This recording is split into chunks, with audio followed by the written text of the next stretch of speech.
Neisseria gonorrhea misalnya. Kemudian ya sangat banyak ya. Kemudian jamur. Ini panu Tinea alba. Hati-hati jamur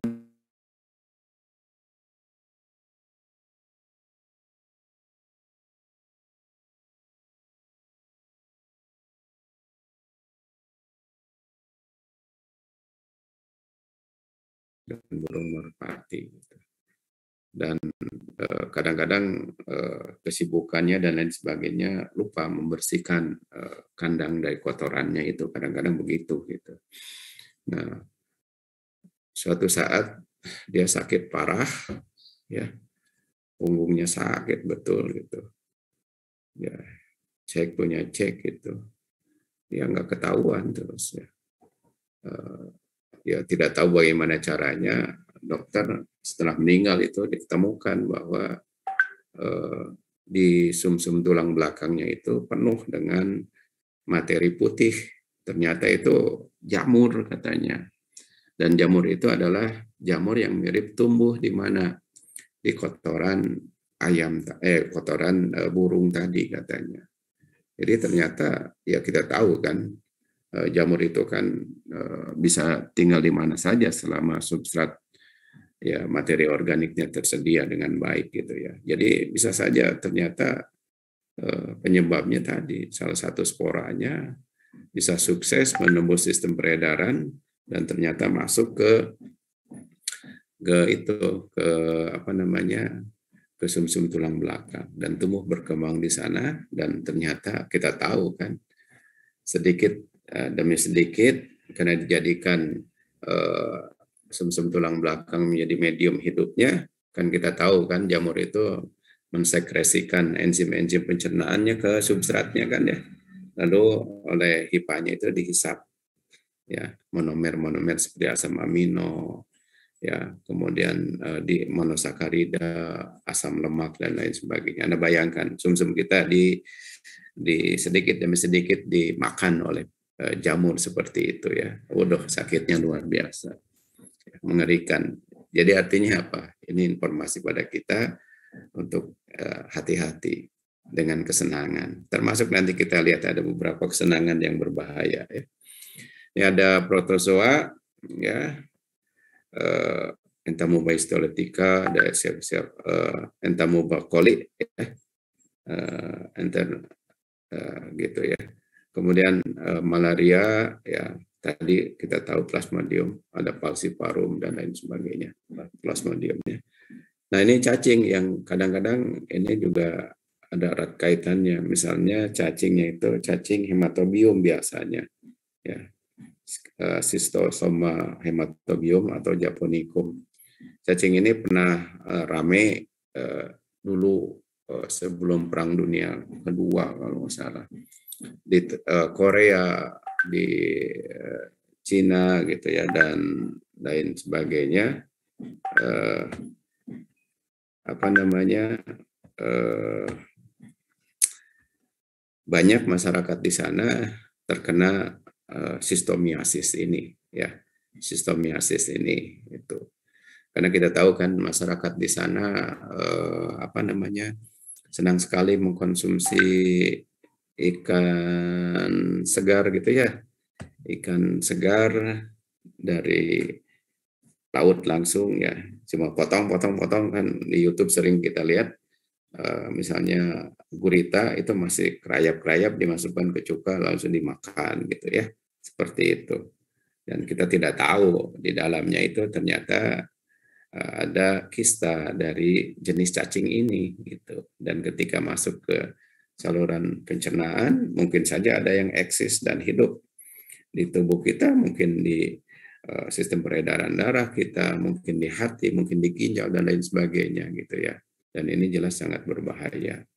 Tapi sekarang tidak ada lagi cerita yang menarik tentang itu di sana karena ternyata perilakunya masih tetap seperti itu, tapi jaminan kesehatannya sangat baik ya, sangat baik sehingga secara periodik mereka mengkonsumsi obat cacing sehingga parasit-parasit itu tidak bisa eksis lama di dalam tubuh orang-orang Jepang gitu ya.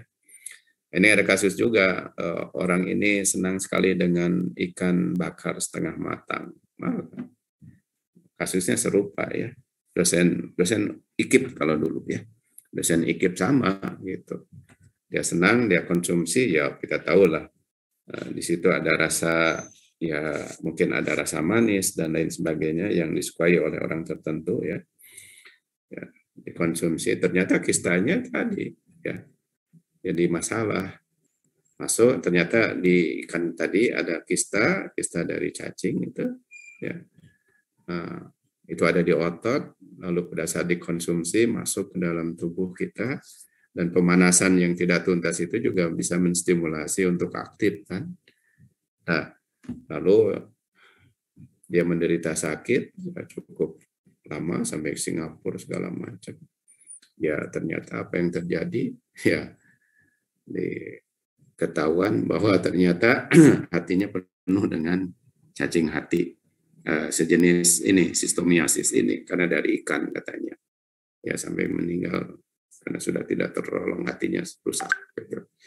Jadi hati-hati gitu ya dengan kesukaan yang berbahaya ini, gitu ya. Jadi harus kita cermati gitu ya. Kemudian ini elephantiasis, filariasis nama cacingnya ya.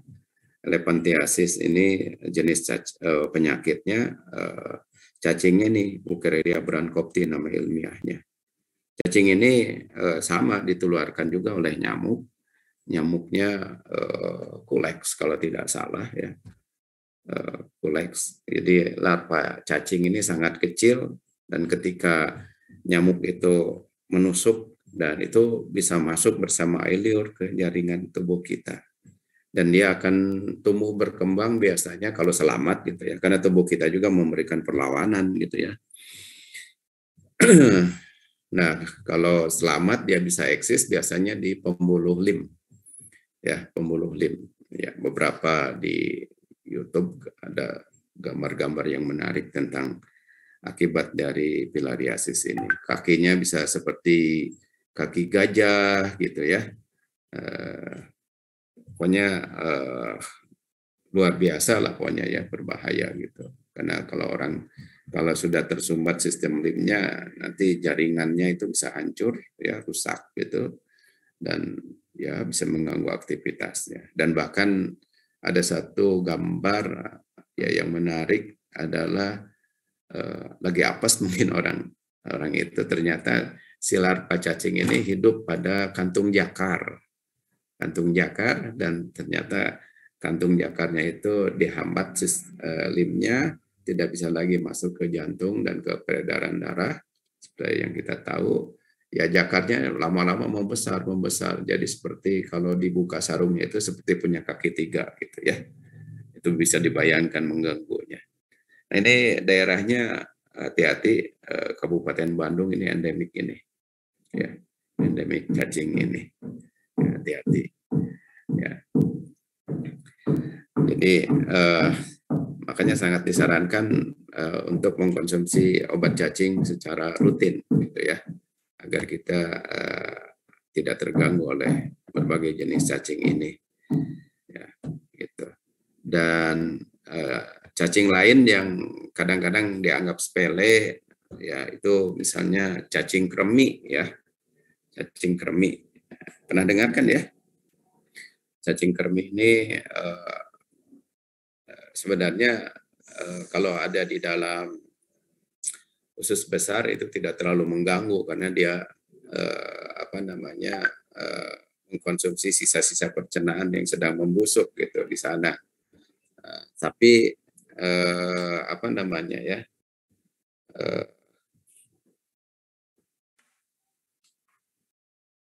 ketika populasinya sudah membesar gitu ya, ketika populasinya sudah membesar, ini yang jadi masalah. Ya tentu kan tidak hanya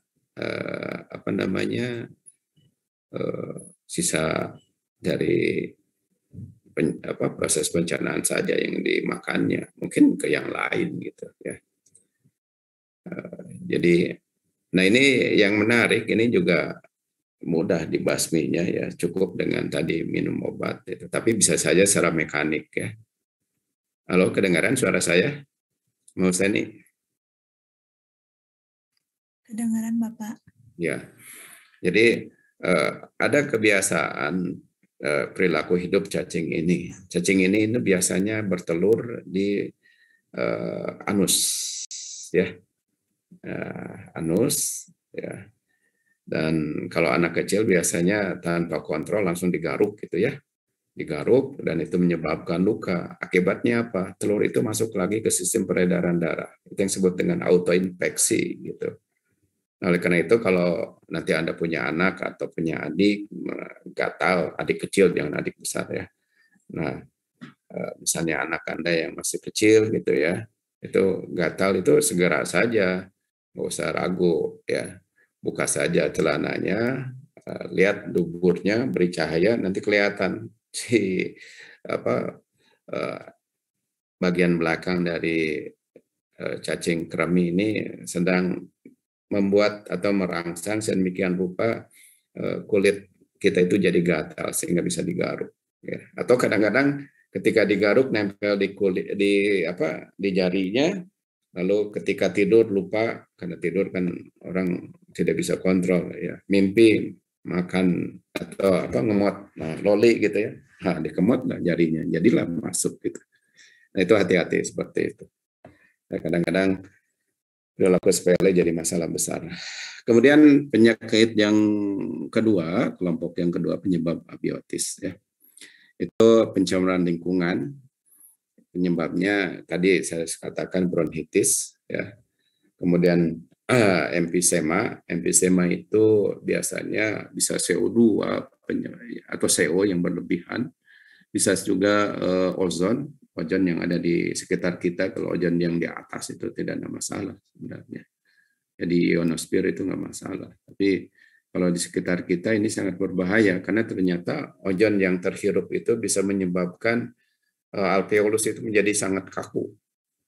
Ya, kaku. Dan apa dampaknya? Tidak elastis, ya sudah pastilah rusak karena alveolusnya itu tidak bisa lagi digunakan untuk difusi oksigen dan CO2. Jadi bermasalah. Kanker ya. Kemudian tekanan keadaan, stres, kesibukan, kekhawatiran, ya, tekanan darah, penyakit jantung, saraf itu biasanya terkait dengan kondisi lingkungan, ya tekanan, ya biasanya stres. Kemudian keadaan makanan ada hunger odem, ya. Ini hunger odem itu biasanya orang kekurangan protein, ya. Sehingga tekanan osmotik sel itu menurun, sehingga cairan sel itu pada keluar ke antar sel ya dan menyebabkan ya mungkin pernah orang lihat bukan orang dewasa anak kecil moonfish wajahnya seperti bulan pipinya itu ya tembem kayak gitu lalu kalau ditekan sulit untuk jadi elastisitasnya sudah menurun gitu ya. Nah, biasanya seperti itu dan rambutnya merah kalau dicabut mudah lepas itu biasanya kekurangan karbohidrat ya sumber energi protein maksud saya ya. Kalau kwashiorkor yaitu kekurangan segala kalau kwashiorkor itu ya. Jadi habis badannya awalnya kekurangan karbohidrat, proteinnya dihabiskan, lemaknya dihabiskan sehingga ya tinggal kulit sama tulang saja. Capit, avitaminosis sekira cukup banyak ya. Kemudian alergi ini juga penyebabnya abiotis, teratogenik ya ini penyebabnya biasanya lingkungan yang tercemar oleh senyawa-senyawa teratogen ya yang bisa menyebabkan gangguan misalnya apa ya misalnya bayi lahir cacat gitu ya karena ternyata pengaruh oleh senyawa tertentu ya dulu pernah ada obat thalidomid rasanya ya terkenal tahun 60-an ya 50-60-an itu diproduksi karena ampuh untuk mengatasi ini apa namanya sakit otot gitu, pegal-pegal gitu ya. Tapi ternyata thalidomid ini ada unsur yang bisa menghentikan pertumbuhan, titik pertumbuhan pada saat embrio sedang berkembang gitu. Makanya mungkin Anda pernah melihat orang tidak punya tangan, tapi pas ujung yang terakhirnya itu tampak mulus, tidak seperti bekas pemotongan dan lain sebagainya gitu ya. Nah itu antara lain. Jadi kalau senyawa itu nempel di bagian yang sedang tumbuh, berhenti pertumbuhannya. Ya, berhenti pertumbuhannya dan cacat seumur hidup. Ya, dulu banyak. Nah, alhamdulillah obat ini akhirnya tidak boleh beredar. Dan sekarang tidak ada lagi. Tapi ya penyebab teratogenik pasti masih ada.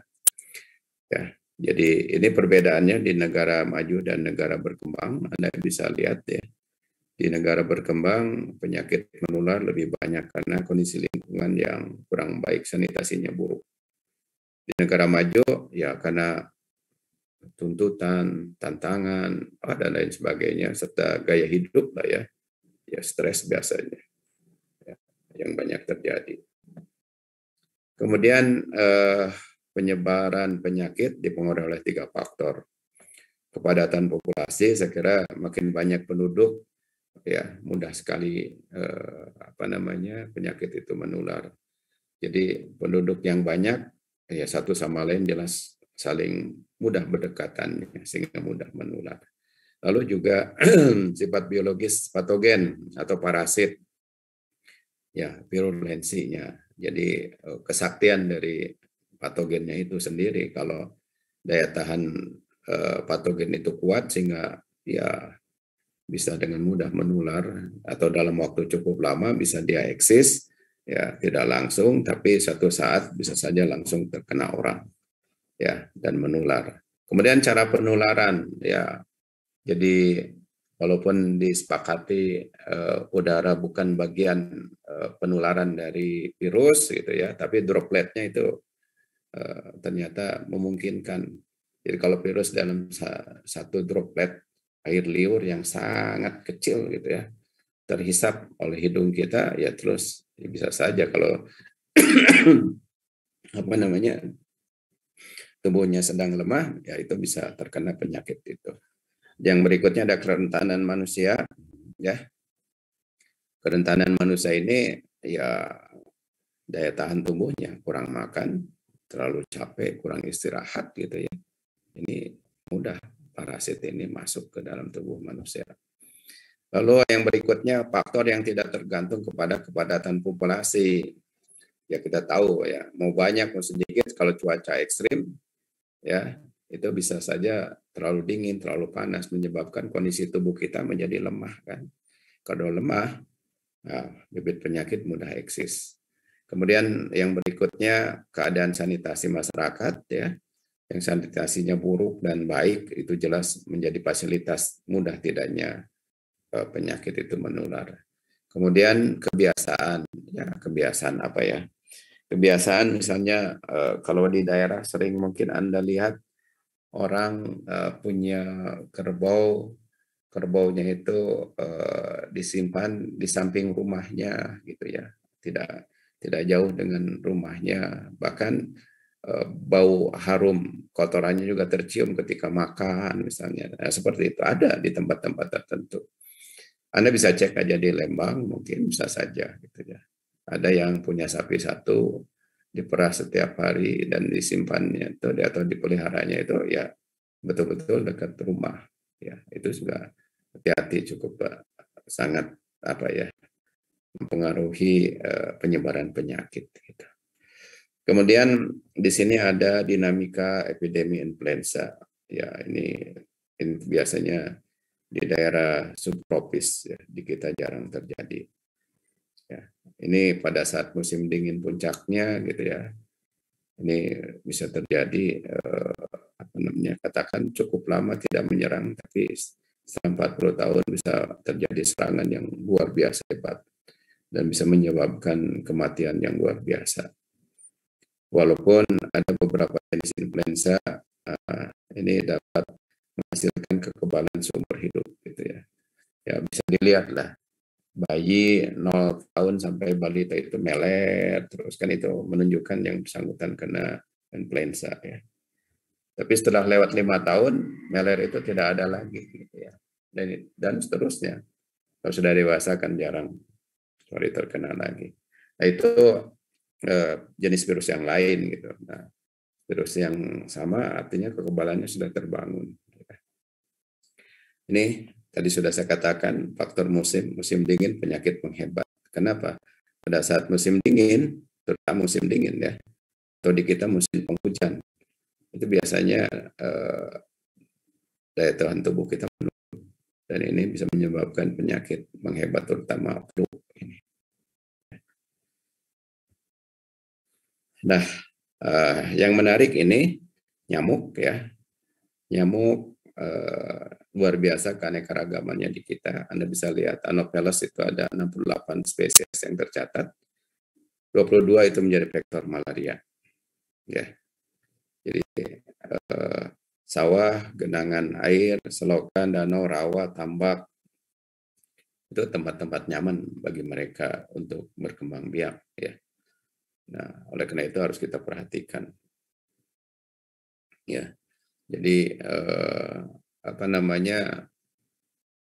rawa atau katakanlah mangrove yang kehilangan pohonnya itu ya, itu menjadi tempat nyaman untuk terjadinya ledakan populasi malaria ini ya.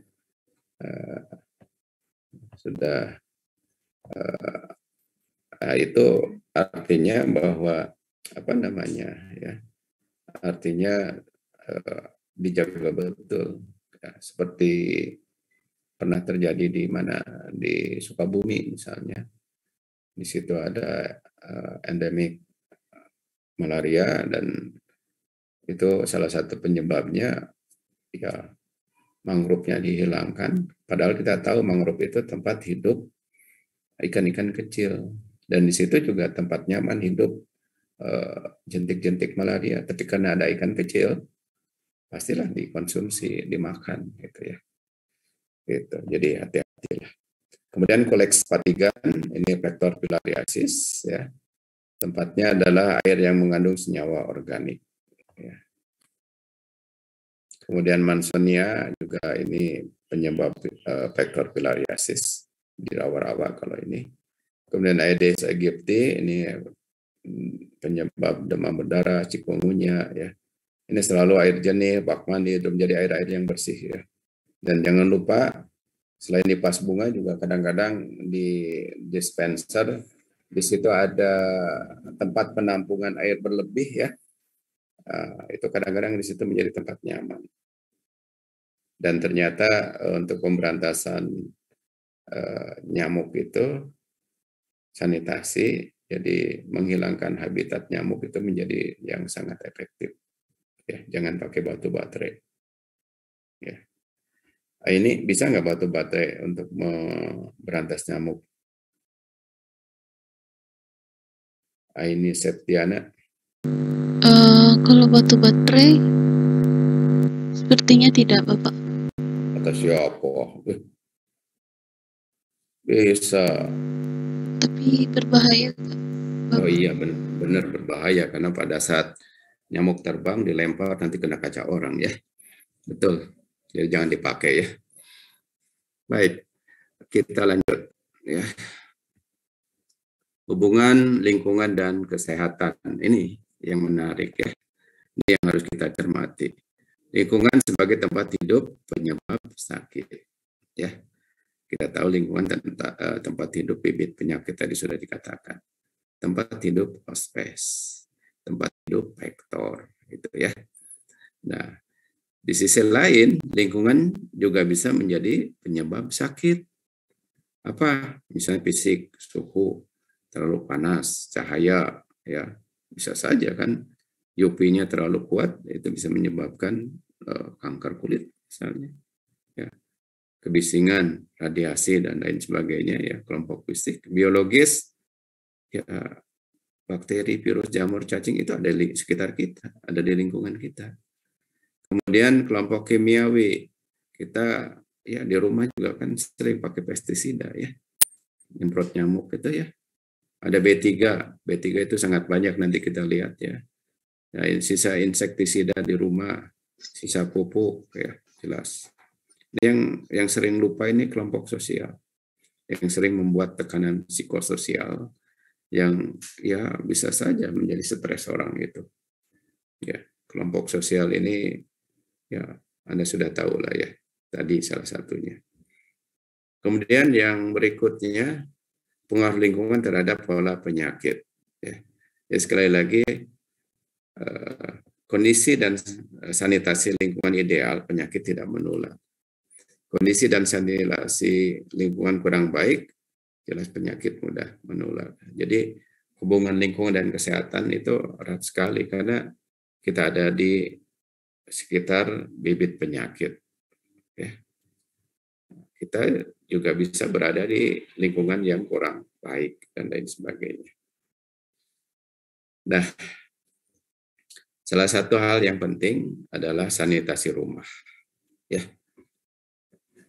Agar tadi lingkungan kita itu optimal, ya salah satunya adalah dengan memperhatikan rumah kita sendiri. Ya. Gitu.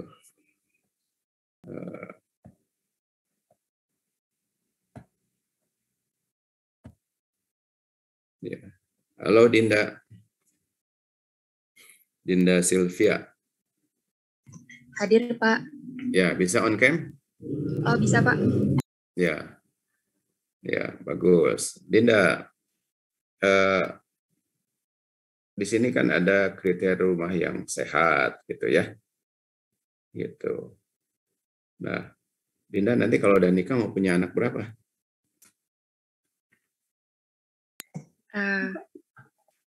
Pengennya 2, Pak. Nah, 2, kenapa enggak 10? Ya boleh-boleh saja ya. Tapi ya 2, kalau memang direncanakan 2 ya nggak apa-apa ya. Nggak apa-apa itu pilihan kan punya anak. Karena kan tujuan berumah tangga itu kan melestarikan keturunan gitu ya. Ya, kalau orang punya rencana anak 10 boleh ya, boleh gitu. Tapi kan seringnya kan seolah-olah kalau punya anak banyak rezeki, betul nggak ya, Dinda? Kalau menurut saya tergantung anaknya juga sih, Pak, berarti. Iya, karena memang rezeki itu memang sudah disediakan, tapi menyebutnya itu yang nggak tahu ya. Jadi betul, makin banyak anak, makin banyak rezeki yang disediakan. Tapi orang tuanya kalau tidak pintar menjemputnya ya sulit, dia nggak dapatnya ya. Nah, tapi ya kita bicara rumah saja dulu. Jadi kalau punya anak, mau punya anak 10 gitu ya, apa yang mesti pertama diperhatikan? Ya rumahnya. Rumah, karena rumah itu tempat tumbuh berkembang anak. Ya kalau anak 10, jadi apa namanya, rumahnya itu harus punya minimal berapa ya, 12 kamar itu. 12 kamar yang baik gitu ya. Baik itu ya dari segi bangunan, dari luas kamar dan lain sebagainya, termasuk di sini syarat-syarat rumah sehat harus terpenuhi gitu ya. Apa Anda lihat di sini punya sistem penyediaan air bersih. Jadi Anda bayangkan ada anak 10, WC-nya cuma 1. Anda bayangkan kalau pagi-pagi mau berangkat sekolah, wah berantem terus. Iya kan? Nah, ini pasti harus memadai gitu. Jadi kalau tadi merencanakan 10 anak harus sudah menyiapkan rumah untuk 12 kamar. Rumahnya harus punya 12 kamar. 10 untuk anaknya, ya, yang 1 untuk suami istrinya, karena baiknya itu nggak boleh berpisah, 1 kamar. Kemudian kamar satunya adalah kalau ada tamu, jangan mengganggu kamar-kamar anak-anaknya. Gitu. Itu dari situ ya. Jadi itu sangat penting di situ ya. Yang kedua ya tadi saya MCK ya, sudah air bersih. Kalau Anda bayangkan apa namanya, rumah tanpa atau air bersihnya terbatas, bisa Anda bayangkan ya, kesehatannya pasti terganggu. MCK ya, mandi cuci kakus yang bersih juga ya, mempunyai sistem pembuangan limbah yang lancar dan tertutup ya, supaya tidak ada tikus, kecoa masuk ke rumah kita. Nah ini tadi rasio ya, yang saya katakan tadi harus seimbang. Kalau punya anak 10 ya tadi harus direncanakan punya rumah dengan 12 kamar minimal. Cukup ventilasi dan cahaya, jadi ruangan yang terkena udara terus-menerus secara bergantian dan kena cahaya itu sangat tidak nyaman untuk bakteri, ya, untuk jamur dan lain sebagainya. Dan bangunan juga harus cukup kuat dan aman, ya. Jadi tahan gempa kalau memungkinkan. Nah, sekarang kita lihat bagaimana cara memenuhi air bersih. Ya, syaratnya air bersih itu secara kimiawi, ya Anda sudah tahu lah, tidak mengandung senyawa kimia yang berbahaya. Fisik biasanya tidak berwarna, kan? Biologis, nah tidak ada mikroba di dalamnya. Yang biasa digunakan itu Escherichia coli. Ya. Dan kita tahu Escherichia coli itu dari mana asalnya? Itu dari kotoran atau dari tinja yang kita buang. Jadi kalau di channel yang kita konsumsi, misalnya waktu kemarin Anda ngambil mikrobiologi, Sania sudah kan? Sudah lulus mikrobiologi? Sudah, Bapak. Ya kan ada uji presumtif ya dulu. Iya, Bapak. Untuk Ya. E. coli ada uji coliform. Iya, ada uji coliform ya. Ini uji presumtif. Kan salah satunya bisa saja channel ya yang dites ya. Nah, kalau tiba-tiba di channelnya positif gitu ya. Nah, apa artinya itu? Sania? Berarti airnya tidak bersih, mengandung E. coli, Bapak. Ada Ya, kalau mengandung E. coli berarti apa? Airnya pernah bersentuhan dengan tinja manusia. Iya. Jadi Anda bayangkan ya. Jadi harus hati-hati, dijaga betul ya. Oleh karena itu ya, kalau radioaktivitas sangat penting juga harus dijaga, tapi di kita misalnya di kondisi normal tidak ada ya.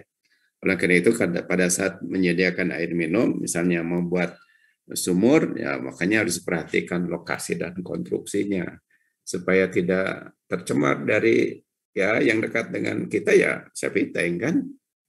Nah, bagaimana caranya membuat sumur terhindar dari septic tank? Ya dari kita mungkin aman, tapi dari sumur dari septic tank tetangga itu yang jadi masalah kalau tidak ekstra hati-hati. Makanya sekarang sumur itu sudah sangat jarang dibuat ya, karena mudah terkontaminasi gitu. Apalagi di perumahan septic tank itu sangat banyak. Ada 100 rumah, ada 100 septic tank berarti kan. Nah, itu kan ya sangat merugikan kita. Oleh karena itu upaya yang bisa dilakukan apa? Yang mengandalkan PDAM, Anda tahu sendiri ketersediaannya sangat terbatas. Jumlah air bersih yang bisa dikonsumsi dari waktu ke waktu makin menurun ya, dan makin mahal karena air bakunya semakin jelek kualitasnya, harus dikelola, harus diolah lebih mahal lagi. Nah, salah satunya ya apa boleh membuat sumur ya, salah satunya sumur bor gitu ya. Nah, sekarang kan ada teknologi yang baik gitu. Jadi bagaimana supaya tidak mudah tercemar oleh limbah dari septic tank, maka dibuatlah sumur bor yang baik ya. Biasanya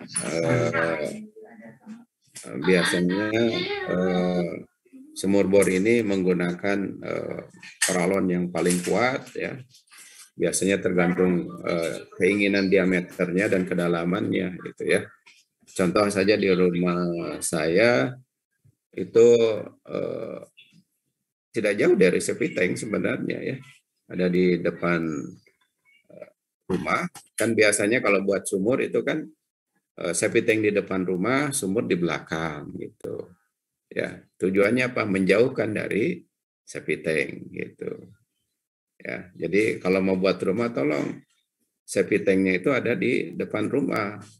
Tujuannya apa? Ya mudah kontrol kalau sudah penuh kan, dan mudah mudah untuk disedot lagi gitu. Tidak harus mengganggu orang yang di dalam rumah gitu. Kalau di belakang Anda bisa bayangkan seperti apa. Ya.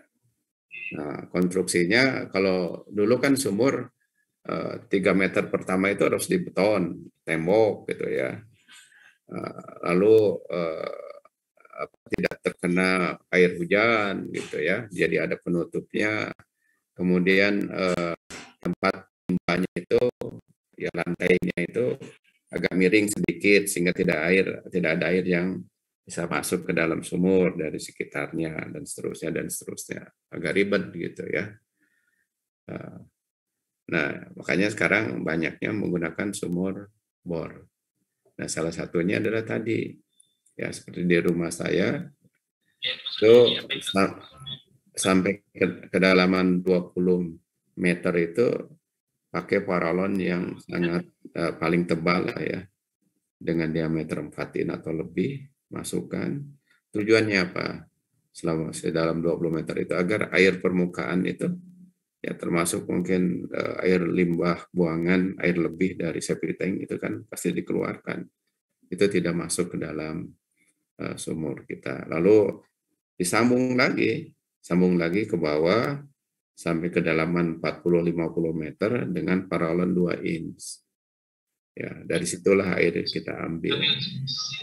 Nah, itu relatif aman sih sebenarnya dari yang sudah ya sampai sekarang.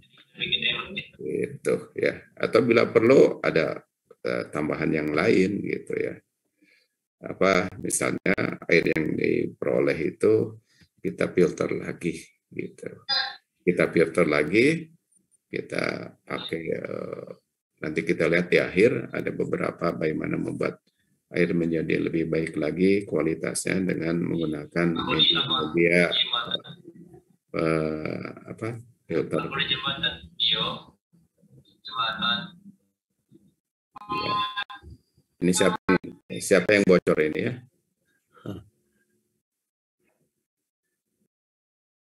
Baik ya. Jadi bisa seperti itu ya. Kita lihat yang lainnya ini kesehatan lingkungan di Indonesia ya. Bagaimana kesehatan lingkungan di Indonesia? Anda bisa lihat tadi sudah dikenal ya. Ribuan pulau. Ada 17.000 pulau kurang 2 lah ya.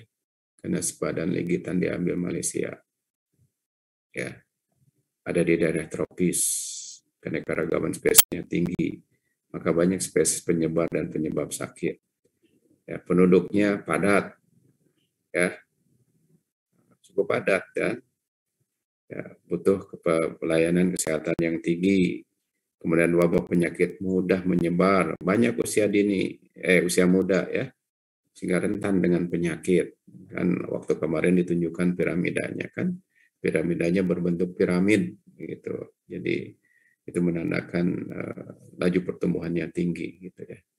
Kemudian banyak suku bangsa dan budaya sehingga pola hidup dan konsumsinya bervariasi. Ya Anda sudah tahu lah. Bagaimana orang di Lembah Baliem, di situ ada suku Dani ya, yang ya pakaiannya hanya untuk menutup auratnya saja misalnya. Makanannya, pola hidupnya seperti itu, pasti itu lebih mudah terkena atau tertular berbagai macam penyakit dan lain sebagainya. Ini masalahnya, tapi untungnya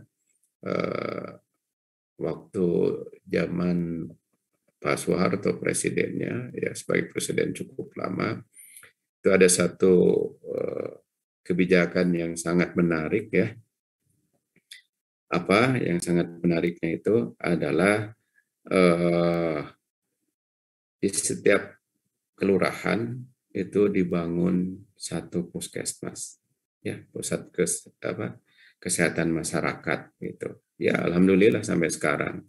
Sehingga layanan kesehatan dari negara menjadi lumayan optimal, dan kita sekarang juga kecuali kalau yang mau bayar sendiri bisa langsung ke rumah sakit besar, tapi kalau yang pakai BPJS ya pasti harus melalui puskesmas itu ya, lalu diberikan rujukan dan seterusnya ya alhamdulillah gitu ya, masih ada yang tersisa. Kemudian berikutnya kita lihat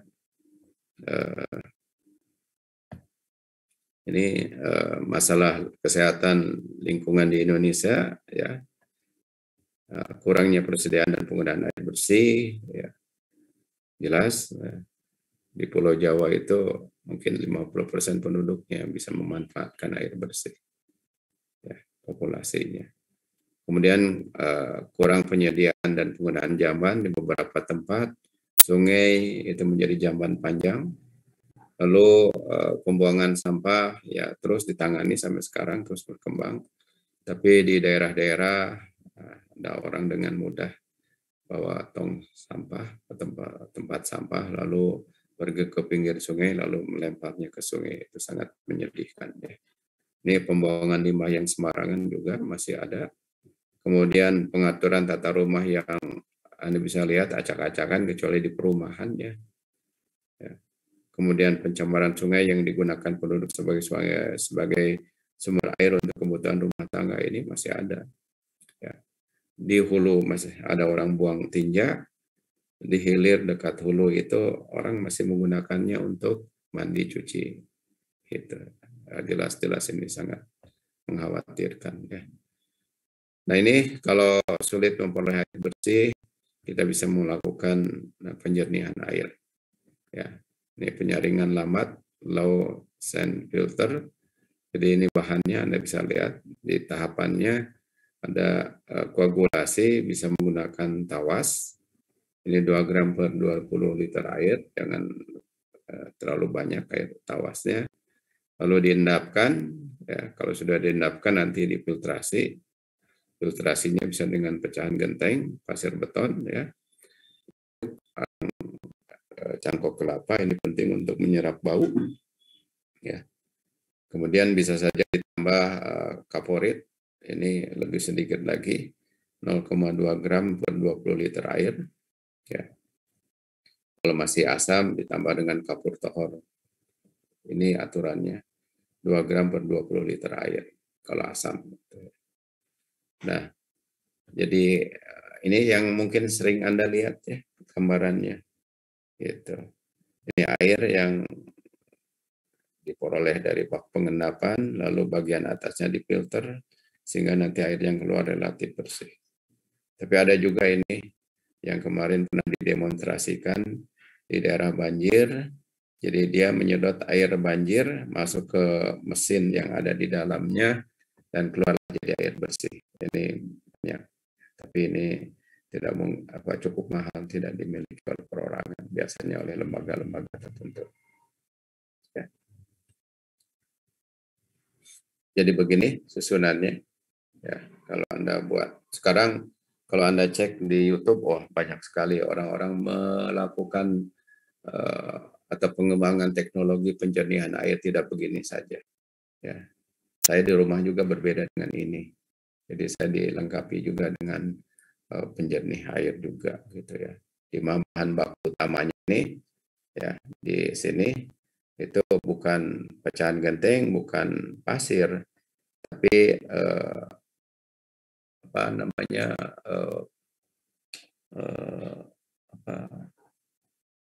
kalau PIM, kayak PIM gitu ya. Nah, itu dari hasil pembakaran, misalnya dari tempat pembakaran bata merah gitu ya, atau jerami padi yang jumlahnya besar, itu justru jadi filternya itu, ya. Nah, jadi terserah apa saja, yang penting kualitasnya menjadi sangat baik gitu. Ya, bisa seperti itu. Atau dengan cara cepat, ya, cepat ini dengan cara ini bahan-bahannya seperti ini disusun, ya. Anda bisa lihat masih ada bak panjang, tapi ada batako yang berlubang atau roster di sini. Kemudian ada streamin, ya, yang biasa buat ibu-ibu buat kerajinan. Ya, kerajinan ada hijau, pasir, kerikil, arang, bambu dan keran, dan juga ada kaporit kalau diperlukan. Jadi begini. Jadi air diturunkan lalu nanti didorong, ya. Didorong volume airnya didorong ke sini. Jadi ini tentu lebih mahal lagi, ya. Berikutnya ini kalau punya sumur dan sumurnya perlu dilindungi dari bakteri misalnya atau lainnya, bisa gunakan kaporit. Ya, bisa gunakan kaporit dengan ini 1 gram kaporit per 100 liter air, masukkan ke dalam sumur misalnya. Ya. Tapi hati-hati, ada mungkin nanti akan terbentuk karbotetrakorida karsinogenik. Ya, hati-hati, makanya jangan terlalu banyak gitu. Ya, jangan terlalu banyak gitu. Ya. Nah ini kalau Anda mau buat gitu ya. Ini adalah pasir dengan yang sudah dicampur dengan kaporit tadi. Ya. Kenapa dengan pasir? Supaya kaporitnya itu sedikit demi sedikit nanti larutnya. Ya. Nah ini lubang-lubang ini nanti tempat difusinya kaporit ke air sumur. Kalau ini diikat dengan bisa ya bisa saja dengan pasir yang ditambah dengan ya misalnya kain yang tipis kayak gitu bisa. Ya, masukkan ke periuk tanah. Lalu kenapa periuk gitu ya? Ini juga sama supaya tenggelam. Ya, nanti kaporitnya bisa keluar lewat lubang-lubang yang sudah disediakan. Ya sedikit demi sedikit gitu ya. Itu mungkin yang bisa disampaikan tentang kesehatan lingkungan ya. Jadi lingkungan mesti jadi perhatian kita ya, agar tidak membuat kita sakit gitu ya. Oleh karena itu kita juga tidak peduli dengan kondisi lingkungan, kita harus peduli. Itu saja. Ada yang tanyakan? Bapak, saya izin bertanya. Silahkan. Tadi mengenai yang penyebaran penyakit itu kan ada vektor dan ada reservoir. Nah, apakah ada kemungkinan vektor itu nanti bisa jadi reservoir? Karena kan reservoir, jadi si penyakitnya berkembang di situ kan. Nah, apakah vektor itu berpotensi jadi reservoir atau bagaimana? Terima kasih. Tadi kan kalau ada reservoir kita lihatnya di mana di penyakit kompleks 4 faktor ya tadi. Ya, jadi kan pinjal itu tidak mungkin lari-lari keluar dari kutu tikus ya. Maksud saya dari tubuh tikus kan.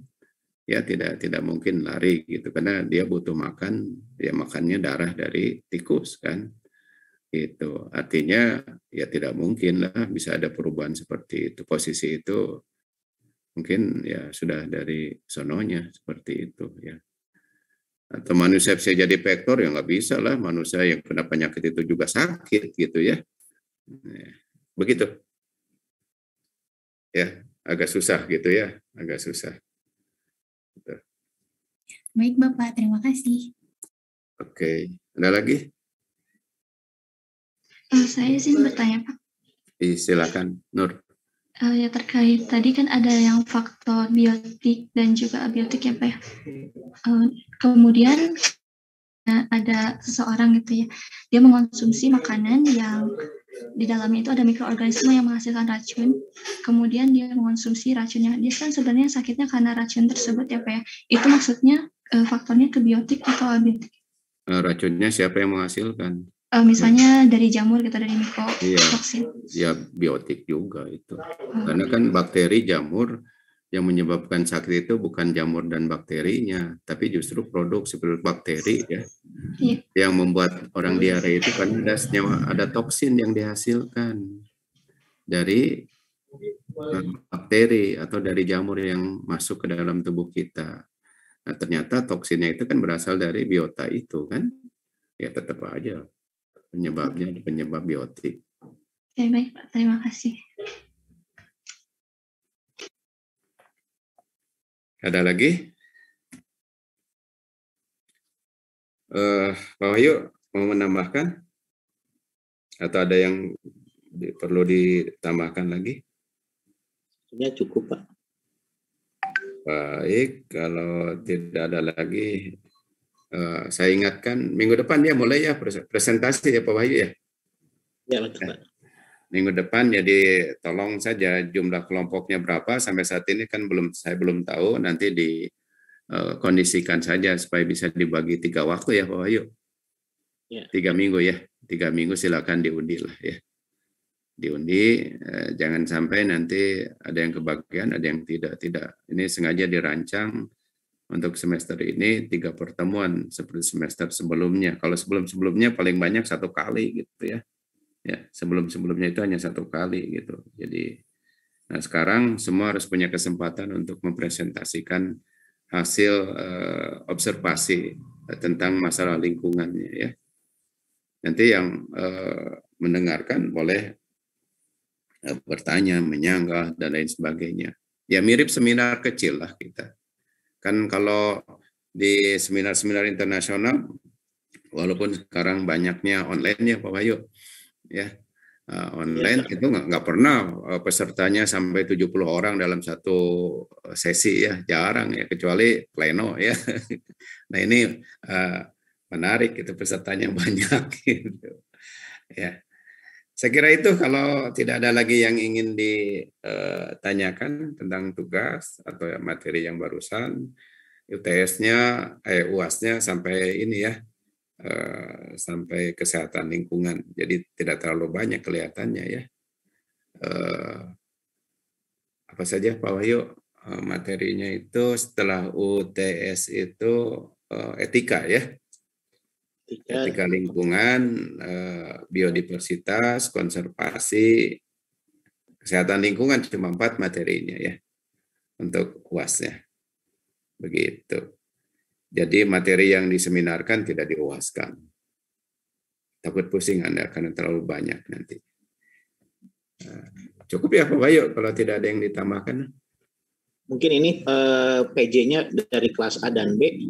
Silakan menyusun kelompok yang presentasi urutannya, didiskusikan ya, PJ kelas A dan kelas B. Kemudian nanti hasil dari penjadwalannya mulai minggu depan. Sebelum minggu depan berarti sudah di-share di Jadi kalau sudah ada itu ya hasil undiannya, silakan kirimkan pada kami gitu. Ya. Iya, siap Bapak. Ya. Kalau mau acak kasihan gitu ya. Biasanya sih setiap hari itu harus siap gitu. Yang belum tampil itu. Lalu kami kan punya daftar dari Anda, lalu diminta untuk segera tampil sesuai urutan waktu. Tidaklah sekarang supaya lebih siap lagi, lebih menarik lagi. Jadi silakan diundi siapa yang duluan sehingga mempersiapkan lebih baik lagi kalau sudah ada urutan penyajiannya.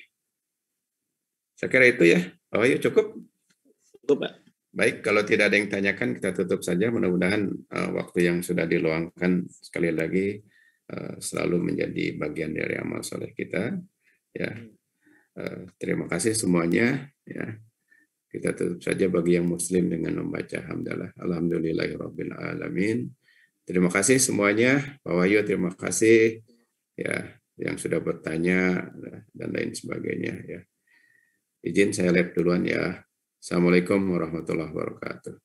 Waalaikumsalam. Terima kasih.